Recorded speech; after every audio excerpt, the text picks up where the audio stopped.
नमस्कार, मैं रघुनाथ प्रसाद आज चर्चा कर रहा हूँ ऑनरेबल सुप्रीम कोर्ट में दायर एक केस की जो 28 अप्रैल को एक व्यक्ति के द्वारा एक संस्था की ओर से दायर किया गया है और उसमें अनुरोध किया गया है कि बिहार में जो सेकंड फेज का कास्ट सर्वे हो रहा है 15 अप्रैल से जो काम शुरू हो रहा है इसे रोक दिया जाए, चूँकि ये संविधान के प्रावधान के विरुद्ध है और गोपनीयता कानून के भी विरोध में। मैं यहाँ पर ये कहना चाहूँगा कि जब सोशल मीडिया पर मैंने दो देश के विशेष बुद्धिजीवियों का नाम मैंने देखा, एक है यूपीएससी के एक्स मेंबर डॉक्टर भूरे लाल साहब और एक हैं दिल्ली पुलिस के कमिश्नर रहे श्री आमोद कंठ साहब।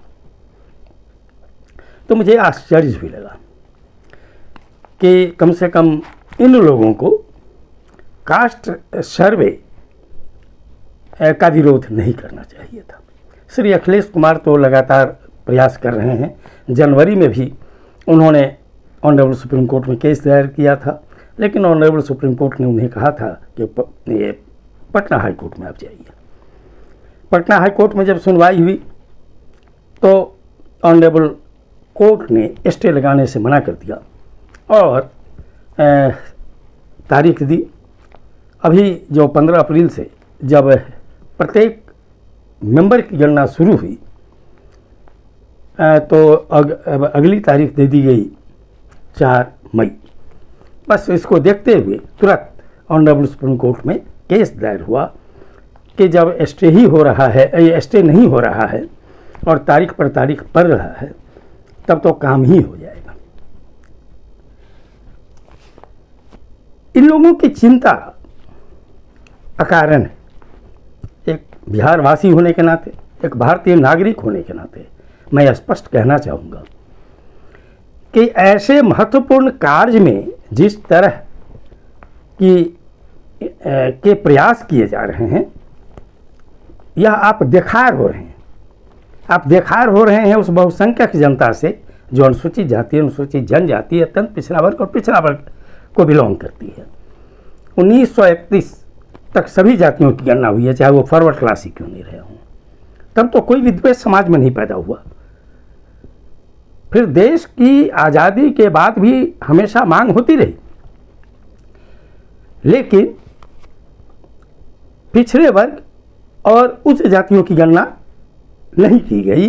लेकिन अनुसूचित जाति और अनुसूचित जनजाति की गणना हर 10 वर्ष पर होने वाले कास्ट सेंसस में आज भी हो रही है। तो जब SC ST की काउंटिंग हो रही है, सभी धर्मों की जानकारी मिल रही है, तो इससे समाज में कहाँ विद्वेष फैल रहा है?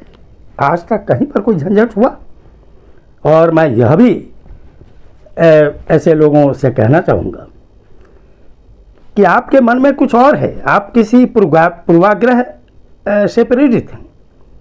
अन्यथा ये सब बेकार की बातें हैं कि समाज में विद्वेष पैदा होगा। गोपनीयता स्पष्ट हो जाने से क्या हो जाएगा भाई? अरे जाति तो सामाजिक सच्चाई है, हिंदू धर्म की सच्चाई है। यह आपके कहने से ये सच्चाई हट जाएगी क्या? हाँ, ये हो सकता है कि कोई जाति कोई कह रहा है कि यह जाति नहीं है, सरकार इसका रास्ता निकालेगी। कोई अगर इस पर आपत्ति दर्ज करता है कि इसमें ये सुधार होना चाहिए तो एक बात है, लेकिन ये गोपनीयता का बहाना कौन सी गोपनीयता है?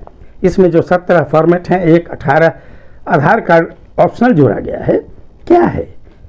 परिवार के प्रधान का नाम है, सदस्यों का नाम है, उनकी उम्र जानी है, उनके पास आवासीय भूमि क्या है, उनके पास कृषि भूमि क्या है, नौकरी की क्या स्थिति है, राज्य से बाहर कौन रहते हैं, देश से बाहर कौन रहते हैं, और उनकी मासिक आमदनी क्या है। ये बताने में क्या फ़र्क है? क्या दिक्कत है इसमें? अरे सच तो यह है कि ऐसे लोग सिर्फ ये चाहते हैं कि बिहार में अगर जाति का सर्वेक्षण हो गया तो जैसे मांग उठ रही है, कर्नाटक के चुनाव में कांग्रेस पार्टी के शीर्ष नेता श्री राहुल गांधी जी ने जातीय जनगणना का समर्थन कर दिया है कांग्रेस प्रेसिडेंट श्री मल्लिकार्जुन खड़गे साहब ने इसका समर्थन किया है और माननीय प्रधानमंत्री जी को उन्होंने पत्र लिखा है। छत्तीसगढ़ के माननीय मुख्यमंत्री जी ने पत्र लिखा है। तमिलनाडु के माननीय मुख्यमंत्री जी ने पहले ही आवाज़ उठाई है। उड़ीसा के माननीय मुख्यमंत्री जी तो 1 मई से जातीय जनगणना कराने जा रहे हैं। 27 मई तक वो पूरा हो जाएगा। देश के प्रमुख विपक्षी नेता माननीय श्री शरद पवार साहब पहले से मांग कर रहे हैं। अरे बिहार का ये कास्ट सर्वे यह दिखला देगा कि किनकी कितनी संख्या है और उनका प्रतिनिधित्व सरकारी नौकरियों में क्या है, जनसंख्या के अनुपात में वो क्या ज़्यादा लाभ ले रहे हैं। मैं तो अनुरोध करना चाहूँगा जिन लोगों ने इसके लिए स्टे का प्रयास किया है, देश के हित में आप याद करिए जब 1978 में जननायक कर्पूरी ठाकुर जी ने बिहार में पिछड़ों अति पिछड़ों के लिए आरक्षण दिया था, किन लोगों ने हंगामा किया, किन लोगों ने विधि व्यवस्था को बर्बाद करने का प्रयास किया, किन लोगों ने गालियां दी कर्पूरी जी को। उनको यह भी याद करना चाहिए कि जब मंडल आयोग की एक अनुशंसा को लागू करने का सवाल हुआ केंद्रीय सरकार की नौकरियों में 27% आरक्षण अन्य पिछड़े वर्ग के लिए, तो किन लोगों ने सड़क पर उतरने का काम किया, किन लोगों ने विरोध किया। इसके बावजूद भी बहाना ढूंढा जा रहा है। अरे याद कीजिए 2019 के जनवरी को जब उस समय के कॉन्स्टिट्यूशनल प्रोविजन के अनुसार जब इकोनॉमिकल बेसिस नहीं था कॉन्स्टिट्यूशन के बेसिक स्ट्रक्चर में, तब भी आर्थिक दृष्टिकोण से पिछड़े अर्थात उच्च जाति के लोगों को आरक्षण दिया गया संविधान में संशोधन करते हुए। आपने देखा कि देश में किसी भी कोने में SC, ST, EBC, BC ने कोई विरोध किया, विधि व्यवस्था को उन्होंने कहीं पर हाथ में लेने का काम किया।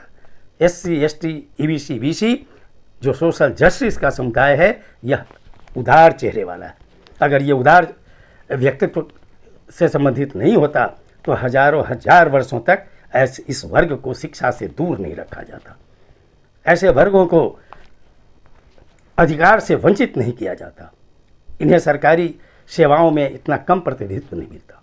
मैं अनुरोध करना चाहूँगा वैसे लोगों को जो अपना वक्त बर्बाद कर रहे हैं इस पुनीत काम को रोकने में, उनको यह प्रयास करना चाहिए कि आपको अगर आवाज़ ही उठानी है भारत सरकार के समक्ष तो आप उठाइए कि ऑनरेबल सुप्रीम कोर्ट और ऑनरेबल हाई कोर्ट में SC, ST, EBC, BC minority का क्या प्रतिनिधित्व है और इस प्रतिनिधित्व को बढ़ाने का क्या उपाय है। ऑल इंडिया जुडिशियल सर्विस की स्थापना के लिए आप आवाज़ उठाइए।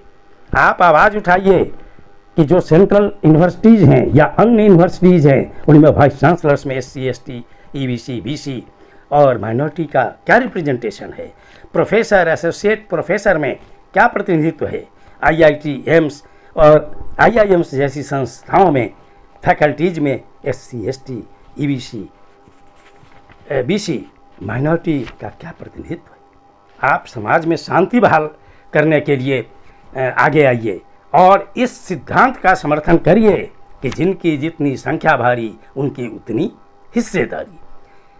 अब धीरे धीरे चूँकि ये जो वंचित और शोषित समाज है इस देश का, वो उन पथ चिन्हों पर चल रहा है अपने महापुरुषों के, चाहे वो ज्योतिबा फूले हों, छत्रपति साहू जी महाराज हों, डॉक्टर BR अम्बेडकर हों, डॉक्टर राम मनोहर लोहिया हों, जननायक कर्पूरी ठाकुर हों, मान्यवर कांसीराम हों, पेरियार रामास्वामी हों।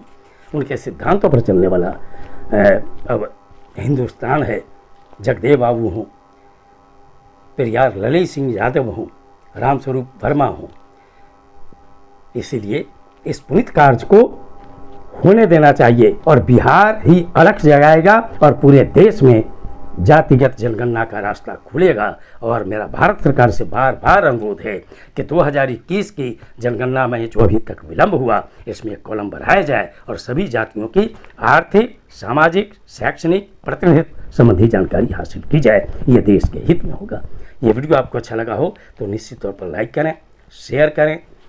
अब तक मेरे चैनल को आपने सब्सक्राइब नहीं किया तो सब्सक्राइब करें, बेल आइकन को अवश्य टच करें ताकि मेरे हर आने वाले वीडियो का नोटिफिकेशन आपको तुरंत मिल जाए। आप सभी लोगों के लिए शुभकामनाएं। धन्यवाद। जय।